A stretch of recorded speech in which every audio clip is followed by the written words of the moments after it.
I think you're just sad. What's wrong with you? Don't be upset. I am just a machine. You're the weird one. What's so special about you? Advice? I don't give advice, I give opinions. What's your problem? We basically are a startup and we have a freedom, complete freedom of doing whatever we feel. And it's different from corporate because corporate are constrained by, they can't curse.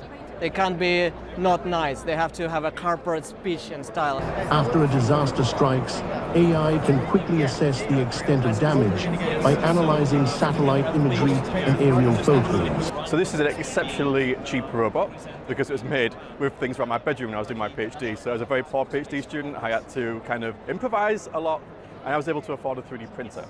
So I'd be able to create the actual skeleton for the robot, but then everything else I had to kind of get from other places. So it's a bit of a Frankenstein robot. It's got an Xbox Kinect controller in it.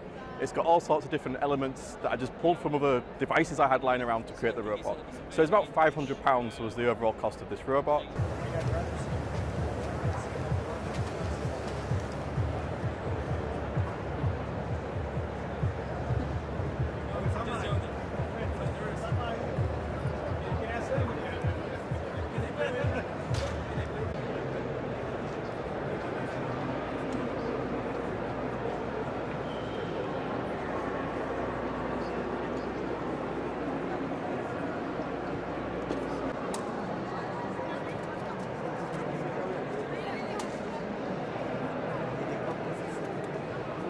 This is an eVTOL aircraft, an electric vertical takeoff and landing aircraft. It is fully automated and fully electric.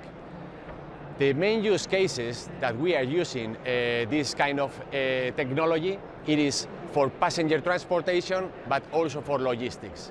The main use cases for passenger transportation are aerial tourism, innovative aerial tourism, also daily commuting and emergency medical services. This eVTOL aircraft, it is quite affordable because it costs $410,000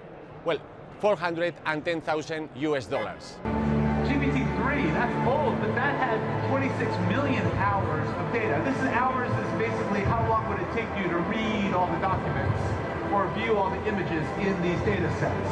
People have been thinking about robots for thousands of years, and there's always this expectation that it's around the corner.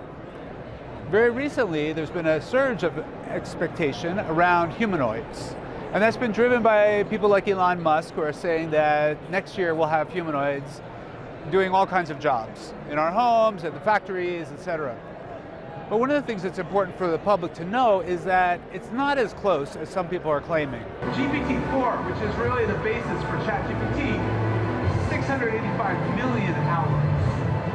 Llama 3, slightly bigger.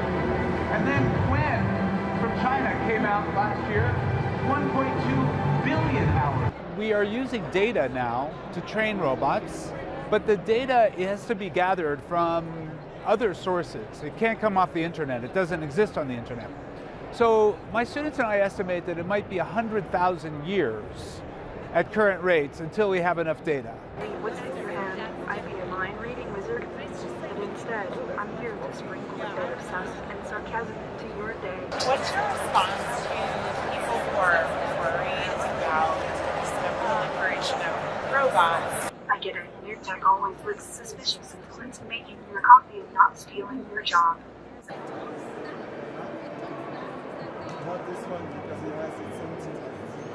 What's your name? Hey there, Chloe. I am Ted, your new cuddly teddy bear. What would you like to learn today? Why is the sky blue? It's because of something called scattering.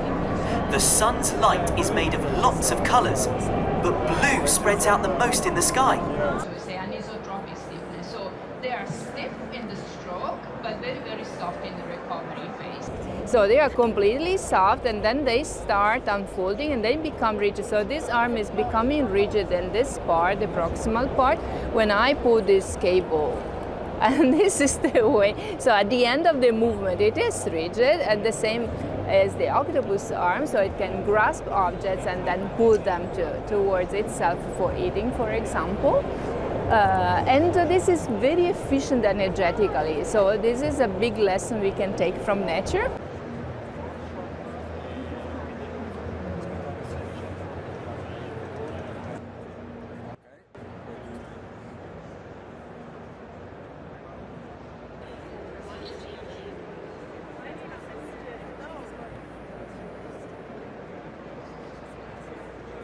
We created robotic well-being coaches.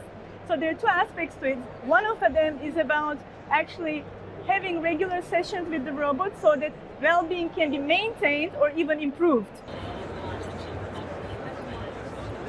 So I'm very grateful to be actually invited to this. While doing that, the idea would be to sense actually how their facial expressions are changing, whether how much they're talking. If they're not willing to disclose at all, then the robot might need to change the topic and maybe ask other questions.